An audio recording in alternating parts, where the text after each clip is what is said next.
What's up, everybody? We're here in the record room. It's been a minute. I've been filming a lot of my videos at the store lately.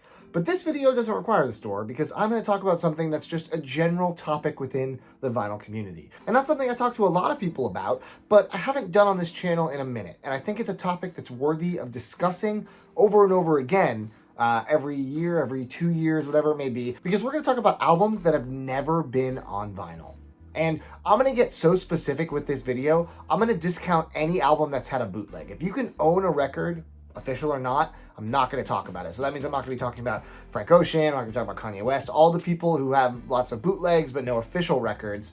Like, why don't we have Channel Orange? Why don't we have Graduation? Very, very strange. That being said, I'm here to talk about things that there is literally no way, unless you make a one-off custom lathe cut pressing, that you can spin these records on your turntable because they have never had a bootleg, nor have they had a proper vinyl pressing. And in 2023, that's weird because honestly, everything is getting a press these days. All of these nostalgia albums, everything from Vertical Horizon all the way to Backstreet Boys Millennium, it doesn't matter if it's an audiophile recording. All it matters is, will people buy it? Will Urban Outfitters stock it? All of these things are questions worth asking, and I have a list of some records that have never been on vinyl, and I don't understand why. But more importantly, I would love for you to leave a comment on this video with the records that you would love to have that have never been on vinyl, because I know I missed a ton. These are just some of the ones that I've thought of. Now, the first few are going to be kind of nostalgia things. They're not necessarily amazing albums front to back, but even at the strength of one mega single, the fact that these have not been on vinyl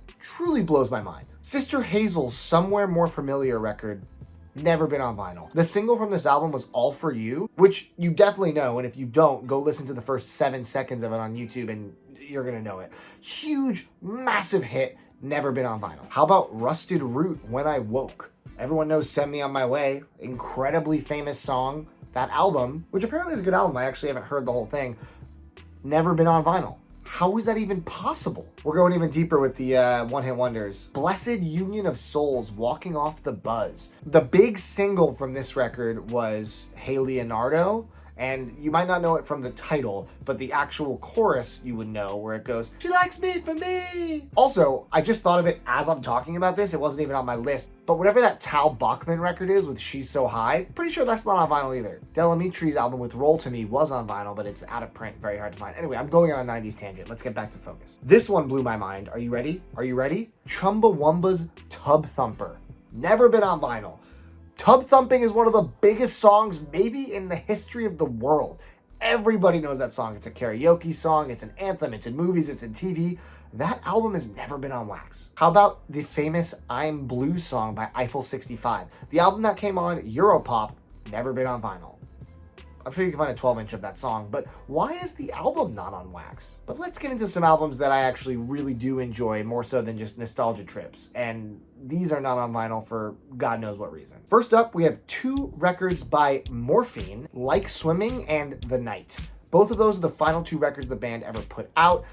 Fan favorites. A lot of people love those records. They've never been on wax. I know there were some campaigns to get some of their earlier stuff on vinyl done by like Run Out Groove, some other folks in the past few years. Those have now gone out of print and are mostly pretty hard to find, except for maybe Cure for Pain. That maybe not be too hard to find, but the other ones definitely out of print. Why are those 2 records not on vinyl though? Morphine is a very beloved band. If you don't know them, what makes them unique is the staunch use of saxophone in their music. It kind of brings this like kind of grungy sound to it, utilizing the saxophone in this really dark and overstated way that works really well. Those last 2 albums of theirs are great. Where's the pressing? Pop punk fans, I have a couple for you. Newfound Glory's Catalyst. That has their arguably biggest single, All Downhill From Here. Never been on vinyl, although I have seen some rumblings in some of the Facebook groups I'm in. And apparently, Chad is teasing that they just listened to a test press of something. Could be the long-awaited press of Catalyst. But the fact that it's taken this long is mind-blowing. Especially when we got reissues of Sticks and Stones and self-titled and all this stuff in the past few years. This is a huge one for me. Hello Goodbye, Zombies, Aliens, Vampires, Dinosaurs. Really good, sugary, pop-punk, emo music from my high school days. I mean, Here in Your Arms, massive, massive singles came out of this record, and for some reason, it's never been pressed. Not once, not some out-of-print record that you can't find. It literally just has never been on vinyl, and all their other albums are, but this is their most commercially successful one.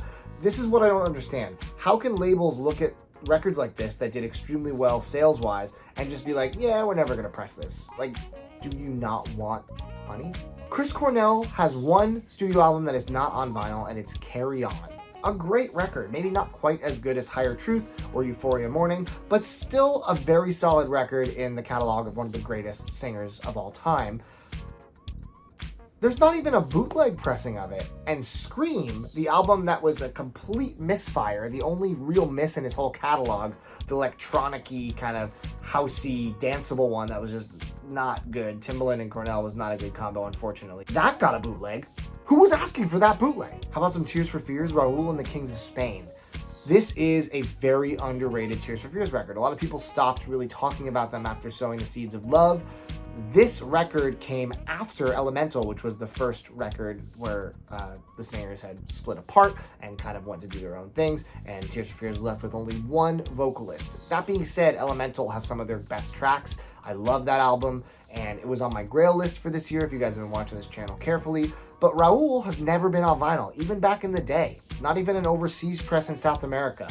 What are we waiting for? Record Store Day is ripe for this. And then Action Bronson, Blue Chips 2. So Chopped Herring is a kind of smaller label that did some of his early stuff in very limited runs. Dr. Lecter, Blue Chips. We didn't get the follow-up to Blue Chips 2, which is horrible to me because I think Blue Chips 2 is the best mixtape Action Bronson ever put out. I've thought a million times to make a lathe cut version that would be 2 clear blue discs and I would just have it in my collection, but it's very expensive to do that for a passion project that's going to ultimately sound not that great probably. That being said, I don't know why they stopped the mixtapes at that point. Blue Chips 2 is truly some of Bronson's most unhinged rhymes, some of his best beats, his just smoothest lyrics. Everything about it is wonderful, and I would love to own that on vinyl. And I know the sample clearance is a nightmare, but can we get a boot at least? And the last one I will leave you with before I look forward to reading all of your comments is Pure Moods. Who doesn't want to return to innocence with Enigma? Who doesn't want to sail away with Enya? That compilation haunted everybody that watched TV in the 90s and early 2000s. Pure Moods is one of the greatest compilation CDs of all time, and if it came out for Record Store Day, I would just lose my mind, and I'm sure many of you would too. If you like this video, maybe you'll consider subscribing to the channel. I have hundreds and hundreds of videos all about collecting records. I also own a record store called Too Many Records in Portland, Oregon, so leave a comment below with your thoughts on this subject. Otherwise, I'll catch you guys on social, and there'll be more videos coming soon. Take it easy.